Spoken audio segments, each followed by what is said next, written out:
तो सभे के जोहार। आई हमें आही बागमुड़ा, बागमुड़ा नहीं बागमुंडा। इन्हें देख सकाल पानी वानी तो हटाए जा है। और इन्हें पिकनिक उकनिक कर शुरुआत हो गला कावे बहुत ज़्यादा भीड़ होते हैं आप धीरे धीरे।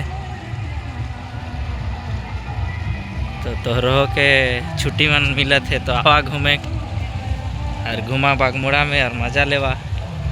और हिने ना आवा, हिने थोड़े टाका टुकू मन है बहुत ज़्यादा नितल भीतराएला पानी टाका टुकू कर हेठे गुफा टाइप से है ये टाका टुकू कर नीचे भी।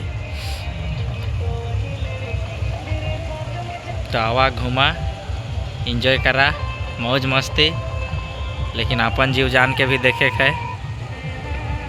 तो ठीक है, धन्यवाद। आवा घुमा और एंजॉय करा।